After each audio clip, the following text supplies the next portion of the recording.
can go ahead. So this is Zip Form Lone Wolf training, and feel free at any point in time to stop me and ask any questions. If you don't understand something, I'll try my best to get you the answer, and we can always go over this stuff one-on-one at any point when it's convenient for you. So let's start. So ZipLogic basic functions are storing your real estate transactions, storing all your client data, okay? Storing contact information, using the real estate contracts and forms, which is probably the most important function, and zip offers, which you're familiar with, correct? We did it. You did it. Right. So this is what your transaction dashboard will look like when you start entering properties into zip forms, okay? I keep mine in list form so I can see all the addresses. This is how I organize myself. Maybe you find a better way. So feel free to play around with it. And you will add a new transaction, and it looks like this on your screen. New listing or new purchase, and leasing. So you click what type of transaction you want to start, which most of you might be familiar with. Some of you haven't. Courtney, you haven't done this, but did you start up your ZipLogic yet? I don't think so. Okay. One thing to know, when you're starting up your ZipLogic, you're going to need your NERDS number, your NERDS ID, which is given to you by the NAR or the MAR, I forget which one, and the email address that is linked to that NERDS number. And you've probably had your NERDS number forever. And I have no idea what it is. Right. But we can get that information from the realtor board. Raysom should have it. So if you don't have it, try to call around and get that, because you're gonna need that. So what we're doing is we're streamlining our forms and our transactions from OneDrive, and now we're going to be solely based on zip forms, which is so much easier, and we can have all your forms reviewed from one centralized location. Okay, so when you enter a transaction, it looks like this. You're going to put the property address. It usually auto-populates. If it doesn't, you don't need, it doesn't really matter. Sometimes it'll auto-populate, but you try your best to find the address. And you pick, is it a residential, is it a multi-unit, or a condo? That's gonna determine what type of forms will auto-populate when you proceed through this. So that's what that looks like. Also, you can upload the property through the MLS number, which is just a nifty little tool here. It's called Import MLS Connect, okay? There's tabs for this on the main screen. So you'll just enter the MLS ID number, and it'll auto-populate all the information for you into the transaction. Makes it a little bit easier if you don't want to fill it in manually. So here is the summary of the property, okay? It's hard to see, but these are all fields underneath these words where you will enter the property information, okay? This is a very extensive dashboard. It continues down where you can enter right down to the commissions for each side, and I'll show you that right here. So this goes down, a purchase summary. You're gonna be able to enter all of your information right here. So say you're looking, an attorney calls you and we need an extension. I don't know what the date was that we signed that purchase and sales agreement. Instead of fumbling around in your emails, which I do, you're gonna be able to come here and you're gonna be able to see what date it is. Sometimes the contract dates that are stored in here will auto-populate into the document. So the more information you enter into these fields, the easier your document filling will be. It'll be so much easier. Just make sure you double check all these auto-populated documents because sometimes there's mistakes. So double check that stuff. So here's another example. You could keep track of the buyer side commission, who the agent is, what your portion, percentage of the commissions are, and what they're offering, all things like that. So if there's a referral fee, you'll be able to track that too. So and here is another example, the listing summary. This is good for keeping track of the HOA fees, and if there's any bill or water bill liens, municipal liens, sewer bill liens, even electricity bill liens. I've had to clear. It's not like like they never paid the bill.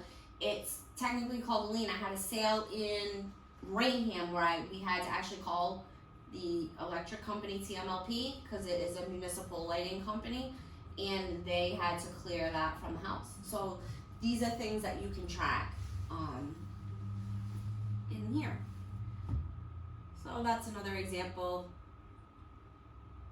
Okay, so you can also upload tasks in here, just so you can keep track. So you're gonna create a new tab for each new task, such as smoke certificates, and the water bills, municipal liens from the lighting companies. You can put the dates and times and just be more organized. So this is what that dashboard looks like here. It's called checklists. So you'll just click the plus sign to create a new task. And it's a nice way to remind yourself, hey, I gotta be at, such and such a property, and everything will stay streamlined. I write it on a piece of paper and I lose the piece of paper.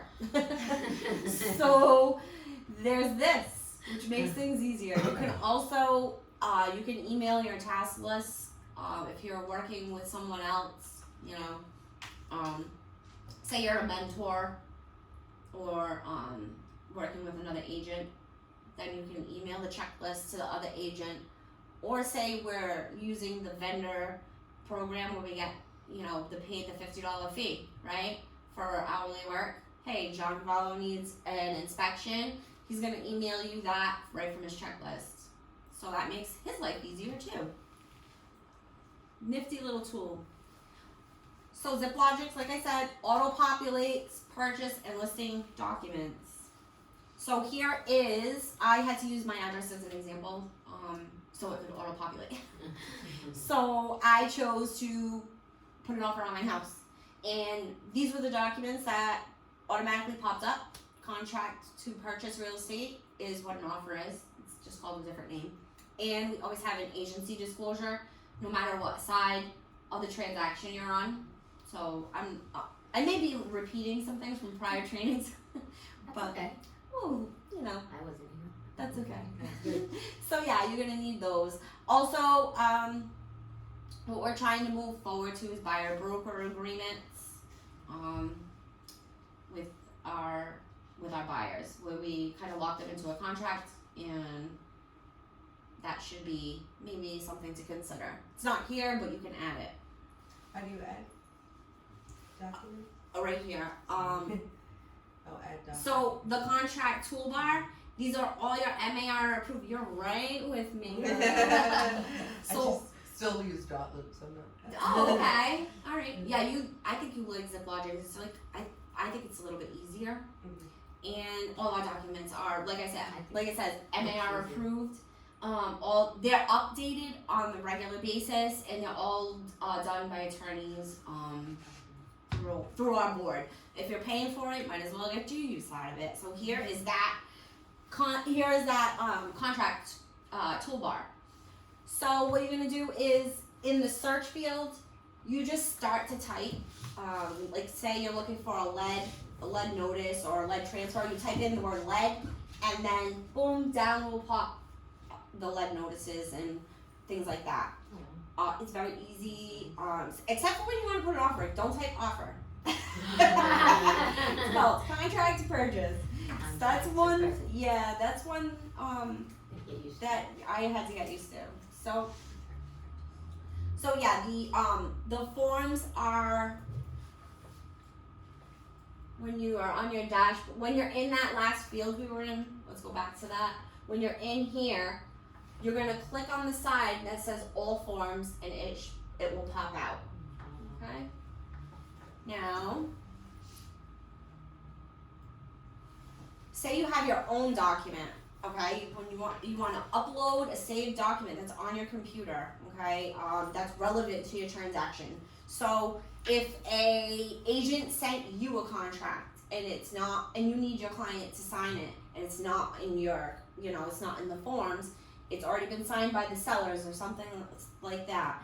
You're gonna save it to your computer desktop, and then you're gonna be able to upload it right into that transaction. Okay, so you're gonna go back to the dashboard, pick which one you want, like what address, 24 Plain Street, and then you're going to do this.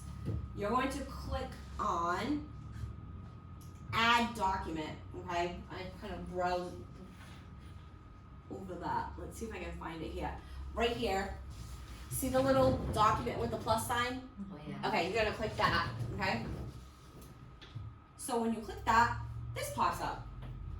You're gonna browse for the document, and then it'll ask you where you wanna grab the document from. So generally, it's on my desktop. I save them to my desktop. So then you're gonna do save to desktop. And then you're gonna be able to enter information into that document or e-sign. We'll get to the e-signing part. E-sign is like a whole class in itself. It's a little bit involved, but we'll get to that part. So offer place, you can link this right into your listing. You've used this with Jesse before, With Jesse, so yeah. So what you're gonna do is you're gonna get your link. It's gonna be relevant to the house, the transaction, and then you get your link, copy and paste it into your MLS. Pretty simple, right? How did you feel about receiving the offers that way? Was It it? was linked to Jesse. Oh, okay. Yeah, he took that one for the team. So they would automatically go in, put the offer in this way. So the person offering on the house, did it? Yeah. I've actually never used it myself, but were they allowed to upload documents? They were, Yeah. but I had a couple of people reach out to me that they couldn't figure it out, and I Okay. just basically said, because I didn't know how to do it. Right. Oh, feel free to send it to my email. So Yeah. we had 14 offers. I think 5 were sent to me, and Nice. then 10 people were able to do it. Oh, wow. There are a lot of realtors who know about them. Yeah, this is honestly, I didn't know much about it, and I didn't have, because most people don't use this, but this is a really good way to have everybody kind of like streamline into your inbox. So if you want to, have more uniformity with your offers, this is probably one of the best ways to get it. And people can upload their PDFs probably right to the offer place, and you're not getting a mess in your email box because it can get confusing. So, all right, let's get to some e-signing here. Basic functions of e-signing. This is, like I said, it's kind of like its own class in itself. Could probably do videos about how to do it. So, what e-signing is used for? Adding signatures. You can add initials, which you do need. You can add dates, which I needed to use today. You can add text, which I actually. Like DocuSign? It's similar, yeah. It's Okay. similar. I took a class on DocuSign. Yeah, if you have the basics of that, then you could definitely work this. This is probably just as easy, if not easier. So you can add text to your document, which I actually had to do today, and then check boxes.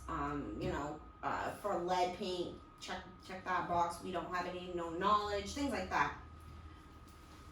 And this is kind of what it looks like when you pop up your. So we're gonna talk about entering contacts in. So this is what it looks like when you go to enter in a contact to e-sign. You have all these different parties to the transaction. Sometimes you'll need to enter yourself into the field. Say there, like a lead form is an example, lead transfer. The agents have to initial and sign it as well. So you'll enter yourself, you'll enter your buyer 1 and buyer 2, okay? And when you do that, it's gonna look like this. So you enter the first name, last name. If there's a middle initial, enter it too, because these purchase and sale documents have to be pretty exact. So then you're gonna enter the email address, okay? In the third field, and then when you're ready, you'll click on the. So then you'll choose which documents that you want, okay? After you've entered those people in, it's a simple enter them in, and then you click the box on the side of their name right here, on this side of the person. You click that, and then you press close. It's not like save. It says close. So don't get scared to click close. It's gonna close it. Yeah, you think it's gonna lose your information? No, it actually saves your information. It just looks different. So then you're gonna go in and you're gonna choose which documents you want them to sign. So you can choose multiple documents, which is nice, and it'll go in as one signature package, which is good. So then it'll look like this when you've chosen your documents and your signers. And then you'll click next, that little green in the corner. After the contacts are entered, you can drag and drop, okay? So you get multiple contacts, like I just said, can be entered for the e-signing. So that's what that looks like when you pick someone. That's just me. Okay, here we go. So, what you're gonna do is, in the corner, see my name, Lauren Tansey? Yeah. Right, so I'm the signer here. You're gonna click drag and drop. And this right here pops up, the one with the initial, signing. You usually don't use sign option, you usually just put sign here. There's a date stamp, which is that little stamp with a calendar, which you'll someday need, like I did yet today. The text box is the T, which you might likely need. Say somebody sends you a purchase and sales agreement from an attorney's office and they drafted it themselves, like they made this on a Word document, which is what happened to me, and they didn't fill in the information. So you can enter the information, like the address for the client. So that's what you're gonna use that for. So when you want them to sign, you click sign here, and that box over here pops up, okay? It's not gonna pop up where you want it to. It's gonna pop up in the middle of the document. So then you're gonna drag it and drop it into the field that you want. So see these boxes over here that say buyer and seller? Right here where my signature is? Yeah. You're also gonna wanna use the X's to check that off, okay? Now, what happens is when the person gets this, it's assigned to a person. So even an X is assigned to that email address. So if my name is up in that corner, whatever you choose from this box is assigned to that person, me, right? Okay. So you'll want to put the correct X near the person's name, because if not, they won't be able to sign, and you don't want them swapped, like for the other person to have to sign. It just gets messy. So yep, you're gonna want to drag and drop, and you're gonna choose each action per person. So if there's 3 signers, then and they all need a checkbox or something, each signer will get their own checkbox. You're gonna drop down that blue box. And the other names will show up. And the other names are there. Yeah, that's like So they're ready for, that's why you enter all your contacts in, because you can't enter them after. So that's it. So yeah. I'm missing, there's 3 different X's that I just get to. Initial group. So you can have a person initial for X for everyone. Okay. Okay, so it just has to be assigned to that person. Okay. All right. So, but like, say I enter a date into a document. That date has to be clicked on by a person to appear in the document.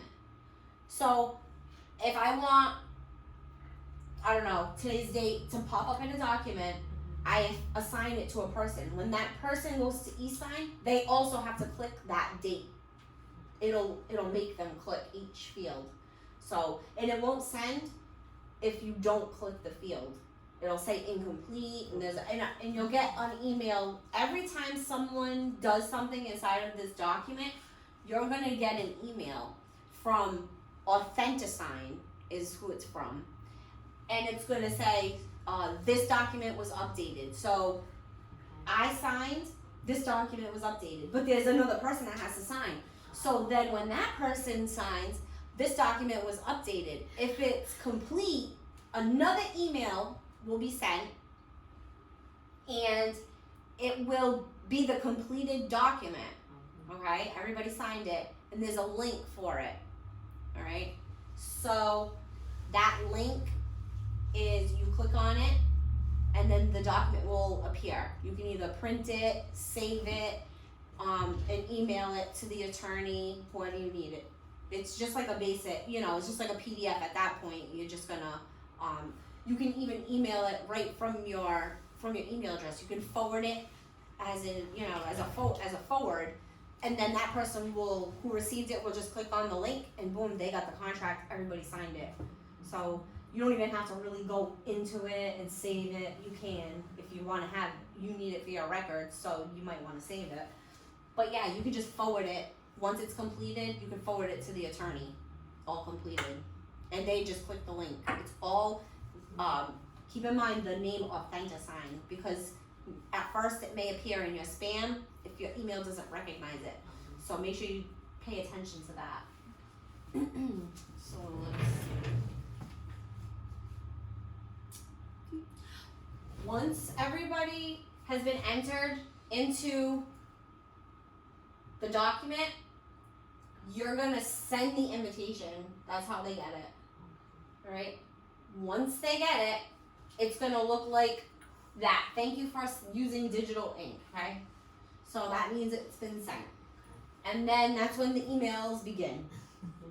Because everybody is gonna be sending, updating the document, and it's gonna just start firing off these emails.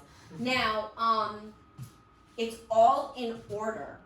Okay, buyer 1, buyer 2, seller 1, seller 2. If you don't pay attention and don't know who's signing first, it could get a little confusing over the phone at first, So pay attention to who's seller 1 to seller 2, buyer 1, buyer 2, because it goes to buyer 1 first. Then as soon as they complete the document, it fires it off to buyer 2. And then you don't get it until that has been all completed. So that's kind of important to recognize. You need to know who's signing first, because they could go into the email and say, well, let me sign. Well, that's because you're not first. And if you don't know, which happens to me all the time, I don't know who's first. I entered you all in. And I'm like, oh, try, so-and-so first. It goes in order. So keep that in mind, that it goes in order. So this is your dashboard, your Lone Wolf dashboard. When you're entering all your information in, pertaining to each transaction, like say you're very thorough, very detailed, you want to keep so much track of this stuff, and you enter it all in, this dashboard is going to keep track of everything for you. And it's going to give you all your stats too. So it says I have 2.8 million in active listings. Wow. You're lucky. No, I don't even think that's real, because I don't. But because it's all open, I'm not updating it, and I'm just, I just throw my transactions in there, and it looks like you know, you have to stay on top of it, or your numbers are gonna be off. But this is a nice way to track. You can track your commission. It's all by percentages. So if you're very thorough, you can absolutely keep a good track of your business through this. It's very, very detailed. Like pie charts, everything. It's amazing. It'll also give you, updates on how many e-signature packages you have going. It gives you what listings expire. So don't be that person to let your listing expire, because guess who's calling? Me. No, I won't do that to you. Somebody's gonna do it to you though. I would never, but because you're in office. But somebody from outside the office will absolutely call your expired listing and try to grab it. So, and that's how I've gotten listings before. Oh, my agent didn't know? Yeah, she was appalled. And I said, yeah, but I knocked on her door, so that's how that happens. I was there the day it expired. so many years ago, when we could walk outside and knock on doors, So yeah, we'll be getting back to that someday soon, eventually, whoever, has the ambition to get out there and do that stuff. It's already summertime, people are over it. Oh, yeah. So, yeah. Saturday, no masks. See? Yeah. There you go. Exactly. Saturday. So yeah, you can also keep track of what's closing and when it's closing too. So yeah, I'm trying to think if there was anything super important. This is a very detailed, as you know, people that are using DocuSign, that it's kind of detailed, and there's so many functions to it. To put it all into one class, or to even explore it all, would have made for such a confusing mess. It could be a little, overwhelming. But the basics of this are very easy. You could play around with it. You can create, I would create my own, like I did for you guys. Create your own transaction just to start yourselves off. It doesn't affect anything. Nobody sees it. Unless you press the submit for review button, which is a function that Jesse actually wants us all to use when we have a real purchase and sales agreement, or if you're not sure of a document, you could just click this. Let me see if I can find it here. I'm not sure if I have it set up like that. I may not. It may not be here. Let me find. Yeah, it's not here. You have to. Oh. If you click on one of these documents right here, it'll pop the document up, and then in the top, it's gonna have a little gray tab that has a paper clip.